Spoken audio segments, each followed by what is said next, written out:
Coloradans love their dogs and their 14ers, but sometimes the two don't mix. The warning rescuers have for dog owners. A viral Facebook post warning of possible sex traffickers was debunked by investigators. Now we're answering legal questions about the post itself. Taking the phones ensures that, if nothing else, you're not looking at your phone while I'm entertaining. Turn over your phone if you want to see the show. The tough new rules set by some artists and venues.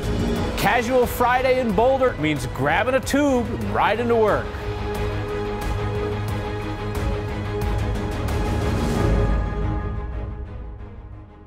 The photos show a survivor, but his rescues say he could have died because of a problem all too familiar to them. Some trails, especially very rocky ones at high elevation, are not great for dogs.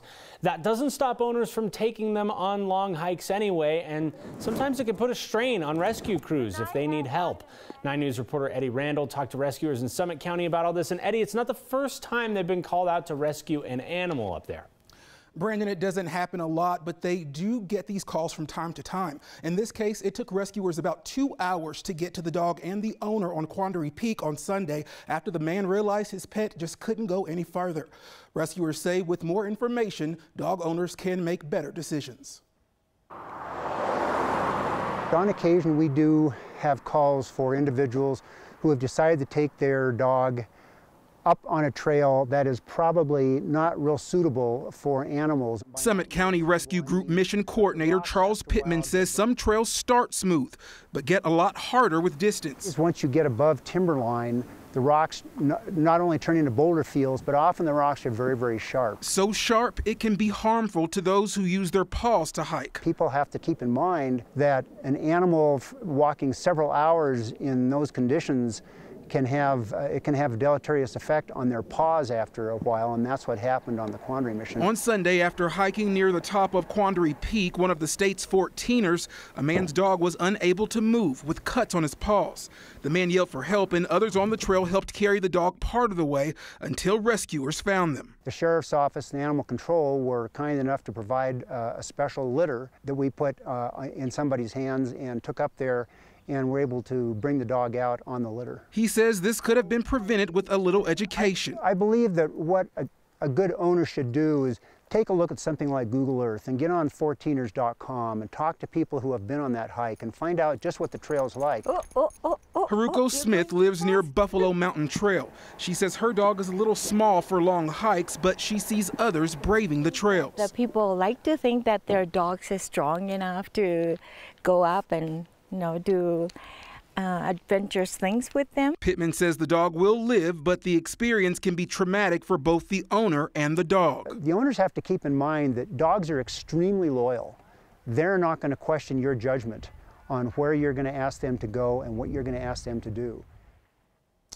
Rescuers say they will try to rescue an animal, but they have to stress people come first. And if they are called to a dog rescue, then get a call of a person who needs help, they will have to give their attention to the person and possibly leave that dog behind. Brandon. Tens of thousands of people shared this one online. It's a post from a Colorado mom claiming she was followed in a Highlands Ranch Ross clothing store by men she suspected to be sex traffickers.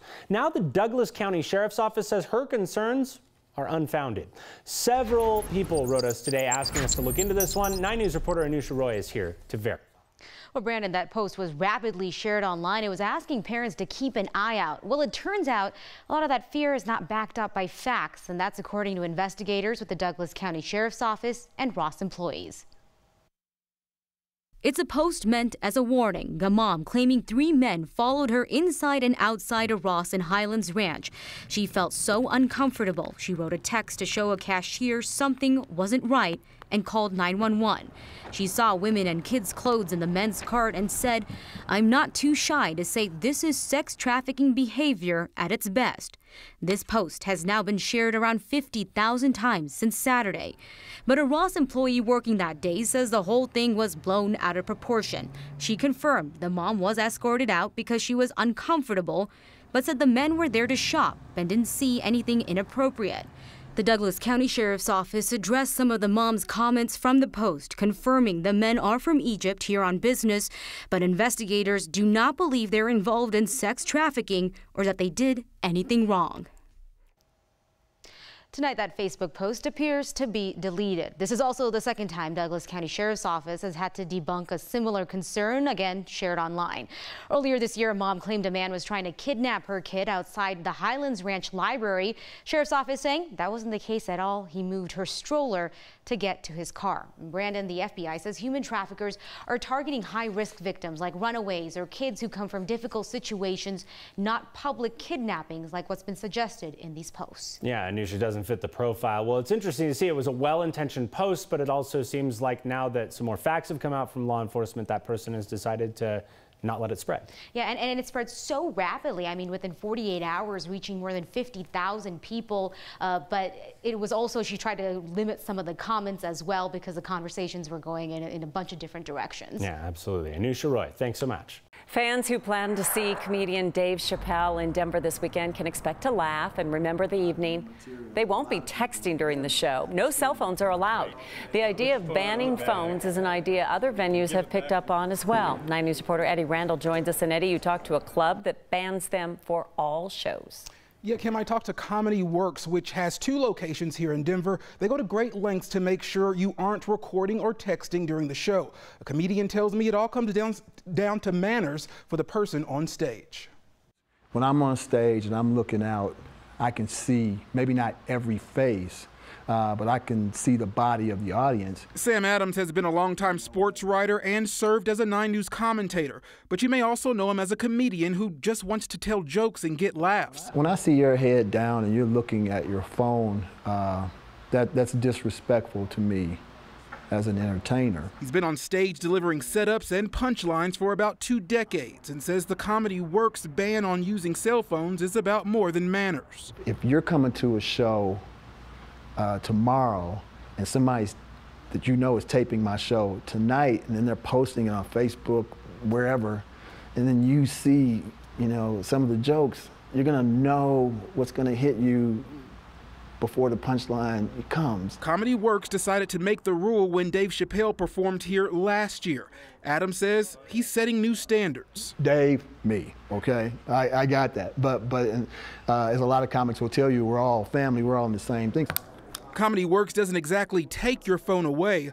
Employees put it in a pouch and lock it with a magnet, then give it back. But you can't access the phone while you're watching the show. It has to be off or on vibrate. You hear it, you know, buzzing or feel it buzzing, so there is something going on. You can get up and you can go out and they will unlock the pouch. Not all clubs have similar rules. But if you go to some of the smaller clubs, it's just what people do. Check my phone while he tells this joke, you know. But he calls Comedy Works home.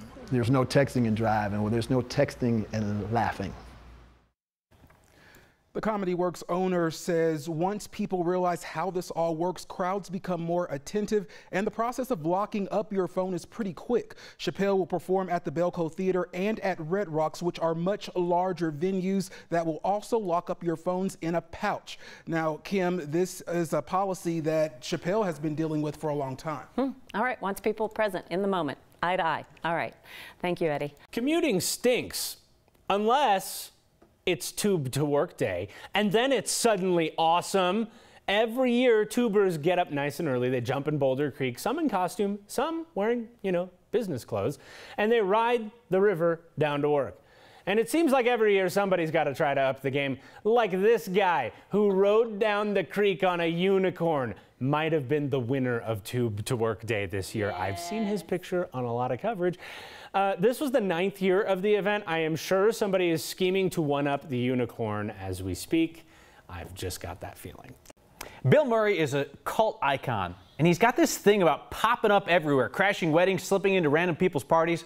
So when we got word he was in Denver, we sent Steve Steger out in search of him.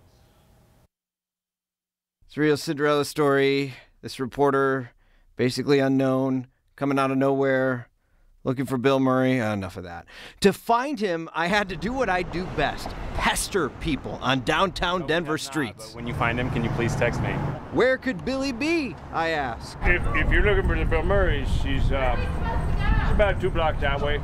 The guy with the weird hat and the questionable impression led me astray. But soon I met Brittany Roll and her bartender friend, Meredith. We're at the bar having a drink, and next thing we know, Mary is walking out with Bill Murray. They have the video to prove it. Super down to earth, laid back guy, just so easy to talk to. Meredith was serving a party in the back room. She realized Bill was there and asked him for a picture with her friends. Pretty soon, Meredith and Brittany were posing with Miranda, Hillary, and Lucy, and Bill Murray. We had our camera ready for one picture so that we could just take our picture, respect his, privacy, and let him go back to his friends. Yeah. But he stood there, took however many pictures we wanted. And he hung out. I arm wrestled one of his friends because Bill Murray told me to. But I'm pretty sure the man let me win. Now Brittany has a profile picture that's pretty tough to change. And it's a horrible picture of me. I'd been driving in the car, hadn't washed my hair, had no makeup on. But I met Bill Murray. I wish it was Groundhog's Day because I want this day to happen every day. We did get a few more photos. It appears Bill played a little golf at Willis Case Golf Course today, and we want to see any photos that you may have taken with the hashtag HeyNext. He has an open invitation to come here to 9 News. He's a big Cubs fan, and I'm hoping that this bad boy, we're going to hang up a Bill Murray trap in the backyard and see if we can get him to just kind of wander in. Yeah, if he ever wanders in, we'll just turn over the show to him commercial free for as long as he wants. Absolutely. That's a decision we can make without talking to the bosses. I think they're cool with it. For sure. Yeah, all right. Sure.